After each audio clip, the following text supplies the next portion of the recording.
Hi there, welcome to my views and news. What is Fano's position about Welkait in case of TPLF's movement, military mobilization towards Welkait? Will all Fano groups intervene in Welkait, or will there be divisions within Fano? And if there is no Tigray military intervention and only ENDF tries to take over the entire western zone, Humera Tsegede. Amhara militias are disarmed, Amhara provisional government is dismantled. What will Fano do? Fano is one of the key players. I said a few days ago that I'll try to analyze these questions in a separate video. Today I have a little bit of time. Uh, so I thought of analyzing these questions. I want to share my analysis with you. I might be wrong. What I am sharing with you is my analysis. It's analysis come information, but mainly it's an analysis based on the reports and my understanding of the situation. Before that, this morning I did a video about an RSF statement.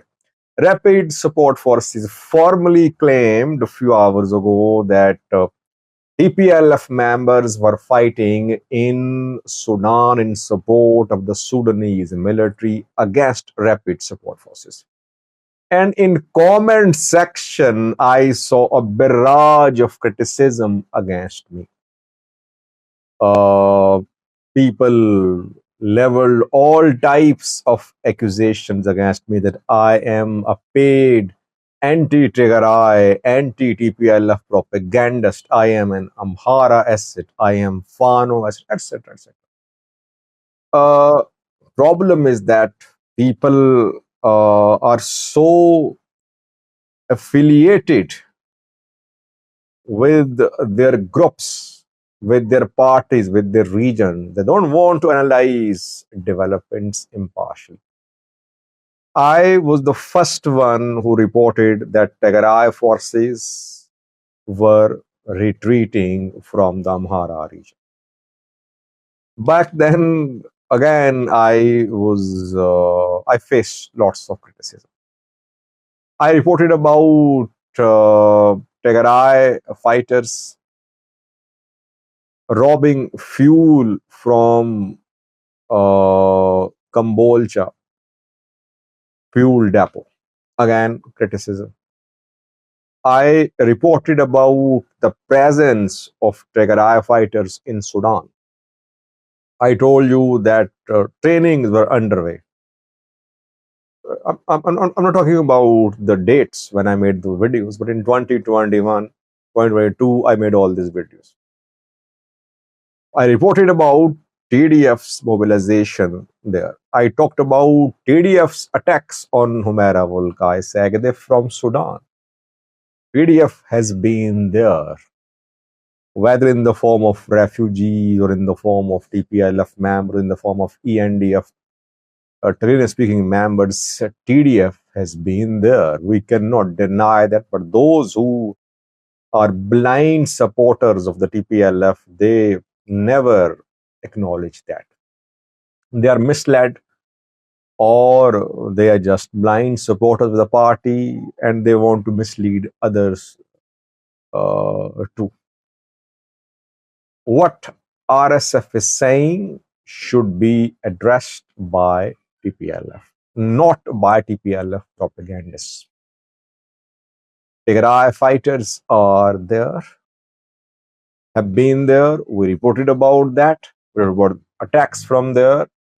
Tigray tried to take back Humera Tsegede, launching multi-pronged attacks from Takeze, from Sudan in 2022. I did several videos on that.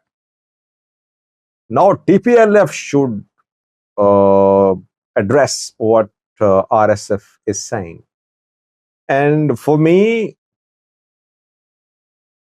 TPLF Burhan alliance is very natural. Why? Because TPLF maybe will need in future support from Sudanese military. again to launch offensives on Humera Welkait Tsegede. So this alliance does make sense. We don't have any evidence, but we have official statement from the RSF which we shared with you. So don't be emotional. Try to understand the situation in an impartial manner. We're not supportive of Fano's narrative or Sudanese government's narrative, or we are not anti TPLF or anti Tigray, but let's have the patience and the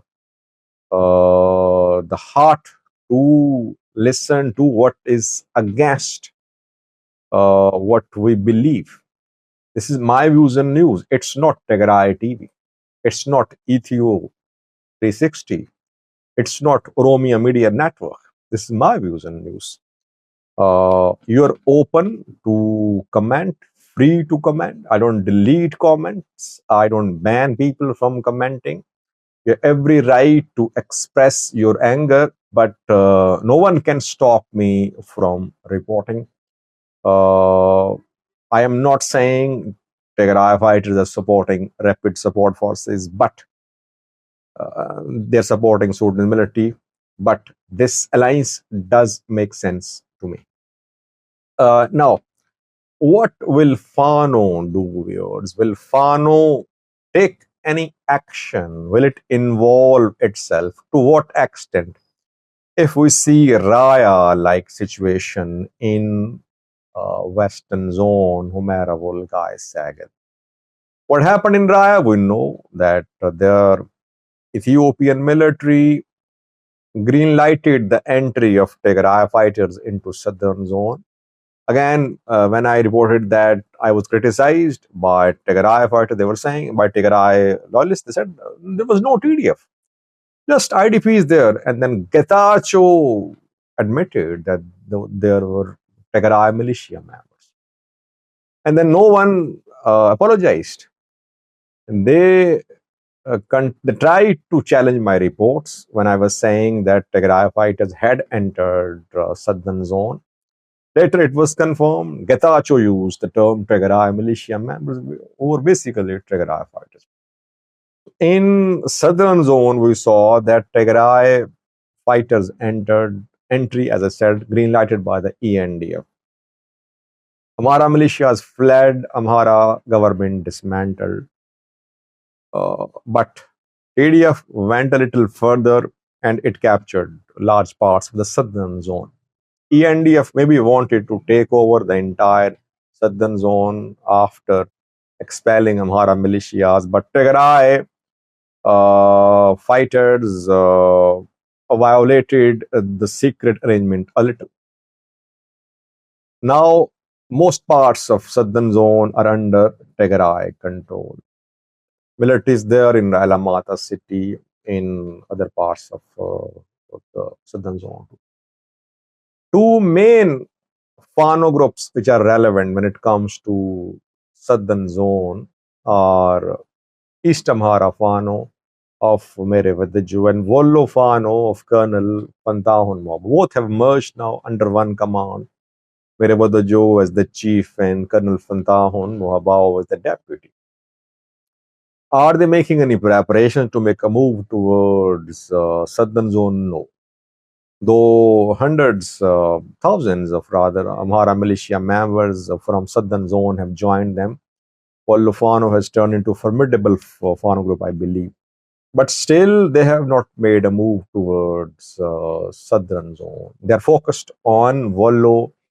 They want to move towards South Wollo, Dasi, Kambolcha, maybe. They don't want to move towards Southern Zone, Humera Welkait Tsegede. So, even if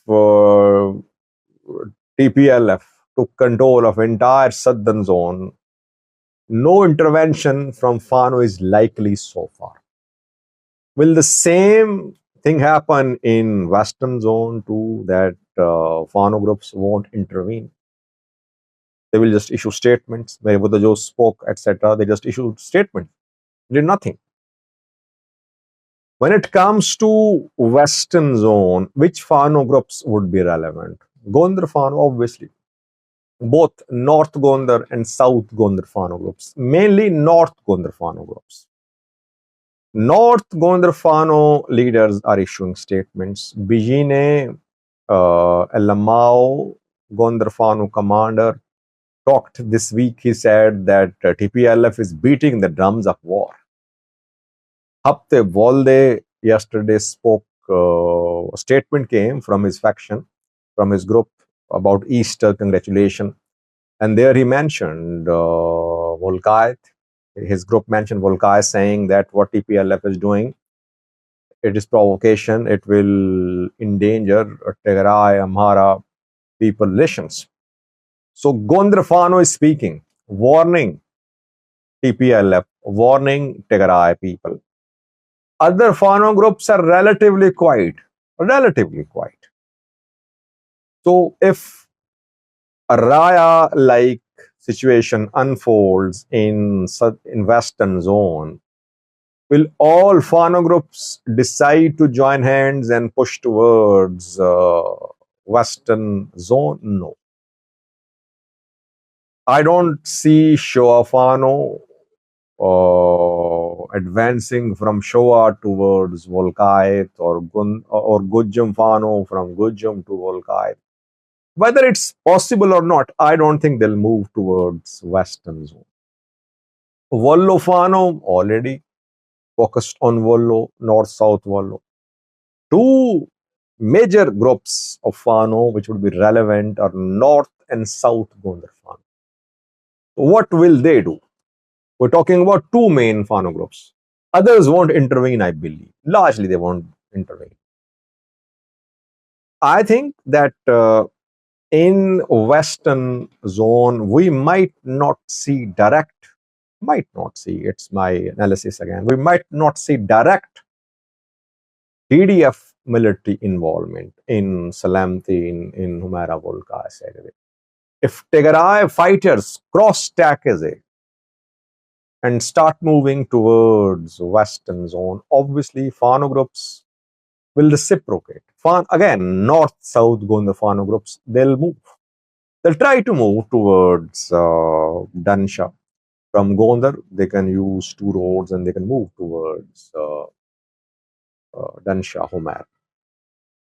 If there is no Tigray military intervention and only ENDF tries to take over the entire Western zone by disarming Amhara militias, by disbanding Amhara provisional government of Colonel Damak Zadu, what will the Fano groups of North and South Gondar do? I think they won't announce large-scale mobilization towards Welkait. Again, my analysis, if there is no large-scale Tigray military intervention from the east of Takazé to the west, you won't see large-scale Fano mobilization towards Humera Welkait. And maybe that will be done. ENDF will try to take matters into its own hands in Western zone. It won't let TPLF to take over or to violate understandings. It won't let TPLF repeat what it did in Southern zone. Damak is there. What will he do? Will he call for support from Fano groups, from Amhara people? Damak was a well-respected man in the entire Amhara region, but I think lately his credibility has been damaged. While Fano groups were fighting, their leaders were dying, commanders were dying, Damak Zadu was working in collaboration with the military in Humera Tsegede. He is only concerned about Western zone, Humera Tsegede. He does not care what happens in Gujam or Shoa. That is why all Fano groups are not aligned with Damak Zadu. Even if he makes a call for support, I don't see all Fano groups accept the call. And the man is in close coordination with the military. What will he do? Again, I don't have any verified information. What I have learned is that Damagezadu's security has been enhanced. Number of his personal bodyguards number increased. He has decreased his public mobility. Meetings underway with foreign diaspora, with some other players too. The man could be arrested, especially if he is in alliance with the military. He would like to be arrested. That is how he can say that since he was arrested, he was put under house arrest, so he could not fight. Maybe he'll be arrested. I don't know. But he will try to do some sort of face saving. He is in coordination with the military so far. It does not mean that he has decided to hand over the western zone to TPLF. No. Again, I'm saying no. Maybe the man has been assured that only ENDF will take over, and then IDPs will return, and after that, referendum will be held. It will take some time. So basically, federal forces will be in charge, and federal forces are acceptable to Damagazadu than Tigray fighters. Maybe this assurance has been given. Whatever the reason is so far, I don't see Fano groups announce public mobilization towards Welkait. If ENDF decides to dismantle government there and disarm Amhara militias will be disarmed, not expelled. They can stay there. They can stay there as the citizens, the residents of the area. This is what I think might happen. But Welkait is a very serious issue, keeping in view that Tigray fighters are arming themselves. They have been arming themselves to the west of Western Zone in Sudan. Eritrea is very relevant, but will it intervene? That will analyze in some separate videos. Thank you.